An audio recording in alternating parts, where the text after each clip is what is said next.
So born and raised in Alabama. I was born in Russellville, Alabama, a little west of here, but I've spent over 35 years here in Huntsville, and spent a little time in Tuscaloosa and Decatur, and then here. And my parents, my mom was a teacher and a librarian, and my dad was a real estate appraiser. And I was talking to my mom earlier today, and she actually went to space camp. She worked at Ed White Really? Elementary, and went to space camp as a teacher. I think it was probably 1988, way back, and early programs. And so she loved that, and I love seeing those pictures of her and thinking back, when we first moved here. That was around that time. So, did you get to go when you were a kid? No, I've never been. Okay. And so I've been talking to these guys. Definitely want to go, and I'd love to do something where we get a lot of our crew that are interested. We have a fair amount of folks interested in space at the brewery, so it'd be fun to have a bunch of us go at once. That'd be fun. Very cool. So when you were growing up, did you want to be an astronaut? I mean, everybody, I guess, has a phase where they want to. But. I was more military. Like I was like a kid running around in the woods playing, war and capture the flag and stuff like that. That was my ambition. It kind of subsided. My parents definitely didn't want me to go in that direction, and I did do math and science at UAH when I first started, and I was kind of a nerd back then, and I switched to art and graduated from UAH with an art degree, which was a direct 180 from math and science. But what kind of art? I did painting mostly, fine arts, and a little art history, and but that kind of background kind of led me into wanting to do something different, and so I consider Yellowhammer my masterpiece. Sure. Well, tell us what is Yellowhammer, and how did it come to be? Where did the idea come from? Yeah. So we started the brewery 15 years ago, and it was just a few friends of mine and I sitting around, and we thought there was only one brewery in the town at that time in Huntsville. And there was only a couple in the state, but they had just changed the law to allow beers to be made over 6.5%. Okay. And so that opened up things like IPAs. And so that was a new state law. And so a lot of us who were interested in beer and home brewing was like, hey, this is a neat opportunity. And I was into real estate at the time, and saw that the city had changed the zoning for breweries. And so we were allowed to put it into a location that was a little bit more affordable, and so a few of us scraped together what we had, and we're like, hey, we'll make a shot of this, and we got started, and little did we know when we started that there would be two other breweries starting at the same time.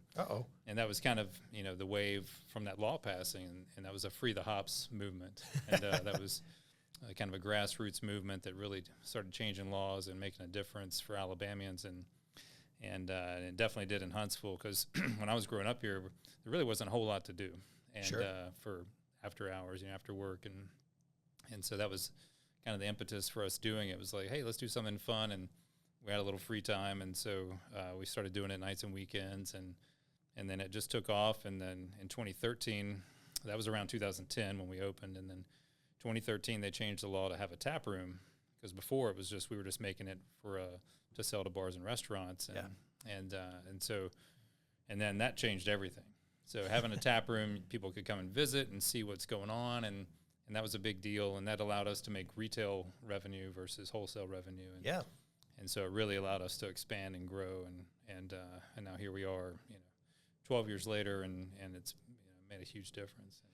So what's it like to start a brewery? There's, you were saying before we started recording that startup, it's very, very front end intensive. Yeah, it is. And, there's none of us, had like true manufacturing experience. So that was a huge learning curve. And so we probably made every mistake that you can possibly make. And that's part of it. And if you're not out there trying, you're not going to do that. But it was learning a lot every day, and like I still am learning every single day, and a lot of that's because things change, the laws change, and we're fighting different things and trying to make different products and things like that. So it's been that kind of experience, and I love that. I love having a new challenge every day, and so for us it was finding the right people. We had a good core group in the beginning, and then we've added on a lot of people since then, and having the right team has been huge. How did you know how to brew anything before you started? I personally didn't, but we had a partner who was an avid home brewer. Okay. And was very good, and that was our leg up in the industry, and we've tried to continue with that quality. That was our business plan, was to have quality beer, and that was right. Yeah. So what was what was the first beer for Yellowhammer? So we came out and sold 2 beers on our first debut in the market, and that was the Belgian White, and then our IPA, Yellowhammer IPA, and we started out with those 2, and then added a few more.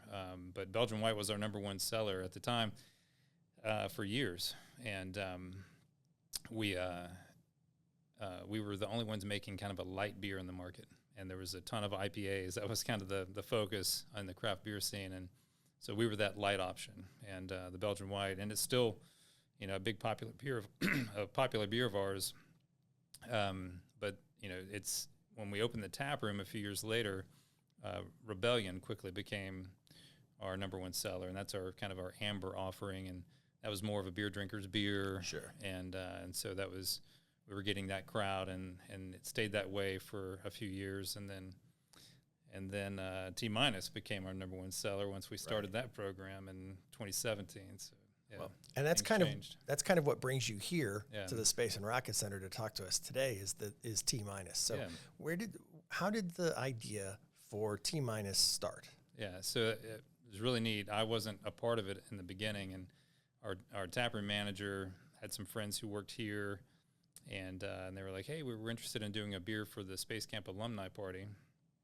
And we're like, sure, let's get together and talk about it. And they creative minds, and we're like, we want to do something thematic. And so we talked about Tang and having something to do with Tang, and the German astronaut scene here, or science background. So we did a German style kölsch. And what is that? So the kölsch is a beer specific to a region in Germany, Cologne, Germany, and it's like their table beer that they serve, and it's a really light, refreshing, crisp beer, and we love that beer. And so at the taproom, we'll have that plain beer sometimes, as well as the T-, which is that beer infused with tangerine, and but it's a wonderful beer, and it's kind of got like an apple crispness to it, like it's just a touch of sweetness, and but it's a very clean, approachable beer.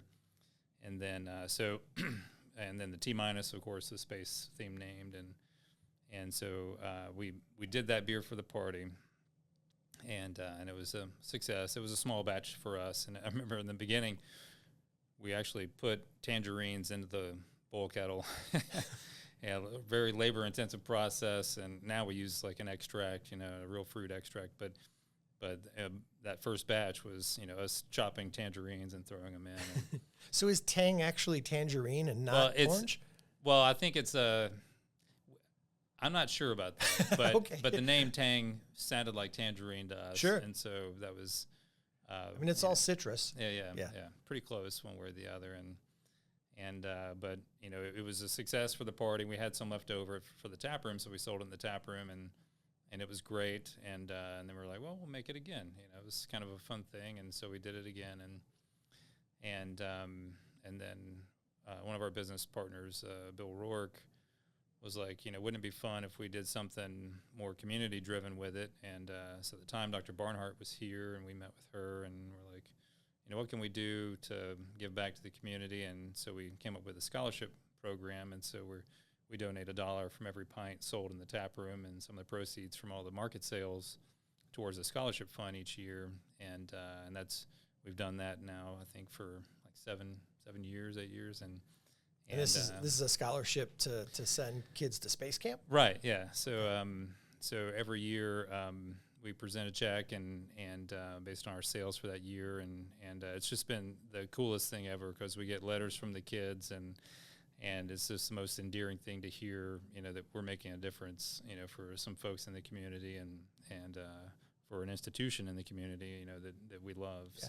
So it's went from being a beer created for alumni to a beer that creates alumni. That's right. That's pretty cool. That's a great way to put it. Yeah. So where did the name come from? How did you settle on T-? That's kind of interesting. Yeah, I think it was a quick, short name. We love that from a marketing standpoint. And, you know, T-10, 9, 8, you know, right. that it just made sense. And there was a Saturn V rocket on the original label, and then a big, like, juicy orange behind it, and or tangerine, and so it all fit, you know. And you know, there's some alliteration there with the T- and the Tang, and it was just like a neat thing that happened, and I was just like, it's one of those things that happens naturally. They're like, wow, you know, that's how it was supposed to be. You know? Yeah. Like it wasn't us trying to force something, you know, crazy in the market or anything like that. It just, the beer worked and the community relation worked, and it's been fun. And now you said it's one of your highest selling? It is the #1 seller, and it's been on top for like 7 years. Wow. Now. And you know, it from a local perspective, it has its fans, like diehard fans, and I have friends who say, like, this is the only beer I drink. Like, and I think there are some people who love the scholarship side, and we used to have some retired folks from NASA come in, and they're like, a T-, please, you know, and I want to, you know, support Space Camp, and so you get some of that, and then it's just a good beer, like so, and it's, you know, they call them gateway beers that, you know, that aren't crazy hoppy, or they aren't crazy, you know, bitter, and so this one is definitely approachable. And I normally don't drink it, but like I ran a race downtown last year, and we were sponsoring it, and they had T- at the end, and I was like, oh my God, this is so refreshing. This is like, this is the perfect thing to have after running a 5K. Right. And it was just, it's kind of neat where it fits into the market. Yeah. And, so you've done this for 7 years now. You've been selling this, and it's been sending kids to Space Camp. Do you know how much you've raised to do that, or how many kids you've been able to send? I want to say it was like 110,000 total now that we've raised, and then almost over 100 kids to Space Camp, something like that. That's amazing. Yeah, I don't know the exact numbers, but yeah, it's formidable. Like that's a lot, and that's you know, that's a neat thing to be able to advertise and to be a part of. And, something, it's cool to be proud of that. Yeah. You have we actually ate lunch at your place today, nice. Not knowing that you were going to be a guest, but it's a really cool location, and you have like pizza and that big green space out there. It feels very family friendly. I mean, it's obviously it always has been, and that's one of the things we wanted when we started is that it, you know, a place you could come after work, bring your kids after the soccer game kind of place, and have some pizza, have a beer or two, or sodas, and the kids can run around, and it's been great for the community. It's more of a community thing, and I think, you know, when we first started, breweries were kind of a little suspect from, you know, some of the politicians and things, and they were like, how is this going to go? But it quickly became like, oh, this is what helps communities grow. Right. Like, this is what brings us all together. You know, we come here and meet, and we get together every now and again, and our location is central. You know, it's close to downtown, and it's close to 565. It's easy to get to, and all those things add up to being successful. And the city built that park between us and Straight to Ale, and we've got a lot of synergy there at that park, and it's an entertainment district, and it's just made it a really easy place to gather. Yeah. Yeah. So is this what you do full time now? Is just I switched over full time probably about 10 years ago, and it's it'll definitely eat up the time. Yeah, there's always stuff to do. What's your favorite beverage that you all make? Wow, this is one of those pick your kids situations. Sure. And we've got a beer called Midnight Special. And it's a dark lager, and I've always loved that beer. It's got kind of a roasty character. but it's still smooth and light for a dark beer. And so that one's kind of been my go-to for a long time. I love some of the specialty things that we do. Let's see, right now, like we just got done with our winter season. We have some stouts that come out. We did a barrel-aged stout that was just phenomenal. It had been in a rum barrel for 6 years. Wow. Yeah, or maybe it was 3 years. 3 years, sorry. And a long time. and it just tasted wild. It was so neat to have all those flavors and things like that just blow my mind. Yeah. And our head brewer, James Glass, he comes up with something new. We've got over 30 beers on tap at all times. And from 2. You started with 2. I know. Yeah. And so we've got something coming out new almost every week. Wow. And that's what makes it fun as a place to visit frequently is like, oh, what's new? And there's always something new. And so it's a real place to be creative, and to see something different every week. I don't know if this is true or not, but I heard that you let some folks choose what to brew on their birthday. Is that true? Oh, yeah. We did a whole series of birthday beers for our employees, and each month we had about 30 employees, and so whoever had their birthdays, they would, kind of get together and talk about it and decide on a beer, and and then James would help them, bring that to fruition, and we had some wild stuff, and we had some winners and some losers, sure. Maybe, but it was neat, and people got to learn a little bit more about the process, and that's a big thing. Is like, if you're a bartender, you might not know how to brew, but now you know a little bit more about it, right. With doing stuff like that, and then you got some ownership too, we're famous for Groovy Don's IPA, and that's one of our founding partners, and that's he's been there the whole time, and that's he's got his own beer, and that's what he drinks at the bar every day. That's good. If you have one named after you, I hope know that's what you kind of have to drink it, right? No, but yeah, that's his thing, and he loves it. That's really neat.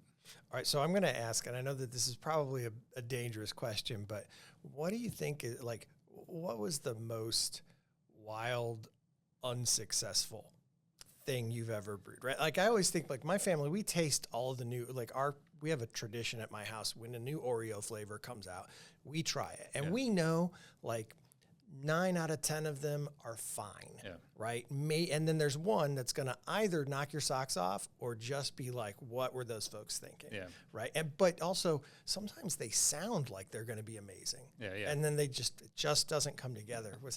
Do you have any wild ones? Yes. We're on a wild streak right now. So we, last year became let's pickle everything year. And so that's been a theme that's running through the market right now. And so we did a pickle beer, and we had done one before. It was neat. It was for like a fried chicken pop-up party, and it made sense, right? And so we did another pickle beer, and I get it, pickle beer, and we've got sour beers too, stuff like that. But now it's kind of gone off the chain. And so our brewers, they did a mango tango pickle seltzer, and so it had mango, and it had tang, and it had spice, and like michelada spice, and then pickle spice. And I was just like, okay. I had a sip of it, and I was like, you guys knock yourselves out. Right. And, I get it, but it's not for me. And today they released like a spicy hot chicken seltzer, like pickled seltzer. And again, I took a sip of it, and I was like, I get it, but I'm not drinking a glass of it. Right. But I guarantee you, people will line up to do it. Mm-hmm. And it's sometimes it's just fun to fun. Try an unusual thing. Yeah.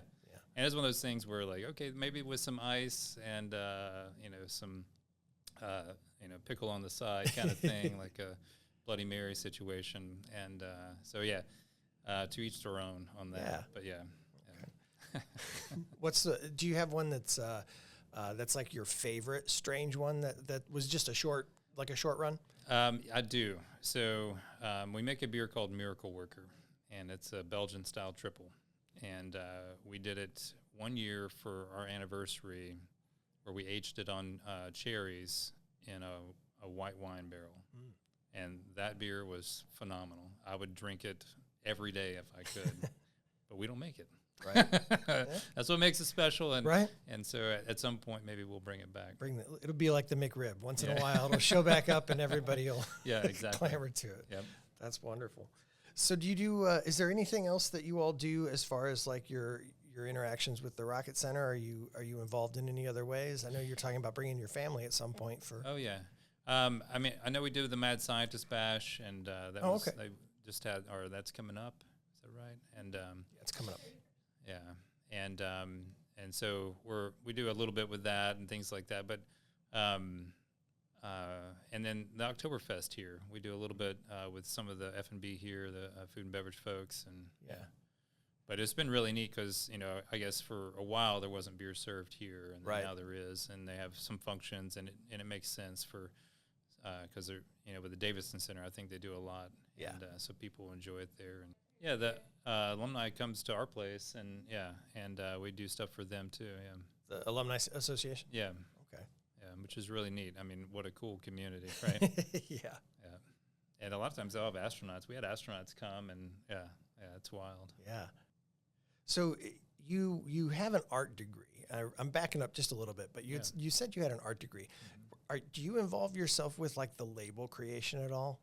I would love to take some credit for that, but we have incredibly talented people that work on that, and that's a really neat story too. It's like we hire people at the bar, as they're in college and stuff like that. They're bartending, making their way through school, and Right. one day I was sitting there talking to one of our bartenders. I was like, "So what do you do?" And they're like, "Oh, I'm just graduated with a graphic design degree." And I was like, "Well, would you like to do some of our art?" And she was like, "Sure."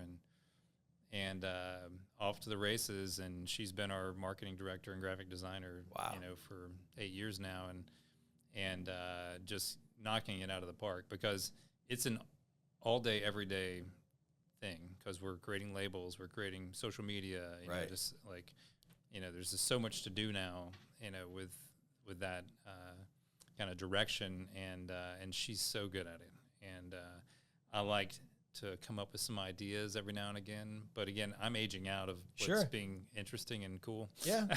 Yeah. And you can see it from the time when we started to the where we are now. It's like completely different, but I have to be at peace with just letting that go. I do Right. have some vision and some things like that, and I try and keep it creative, definitely from a management standpoint. Yeah.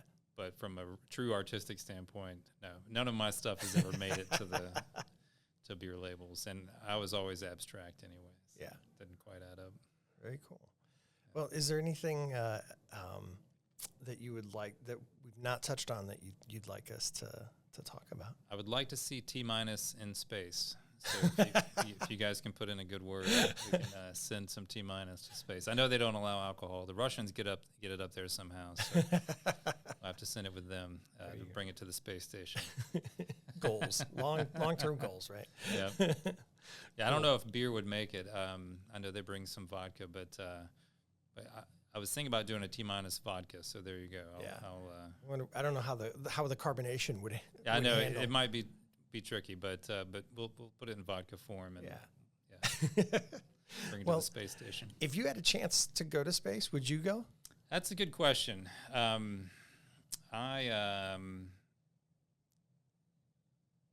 I do love exploration. I'm fascinated with adventure on Earth. And if somebody said, "Here's a ticket, would you take it?" I'm going to say yes. I'm going to do it. And I don't think about it. Like, it is not something that but I'm trying to plan a trip to Antarctica, and that's one of my goals. Yeah, I want to see it, and I'd take the North Pole too if somebody. but if somebody was like, "Yeah, would you like a ticket?" See the Earth from above. Yeah, I'll do it. Awesome. What about? Do you have any advice you'd give to a young person today who's thinking about getting a career in business or? Yes. Get an accounting degree.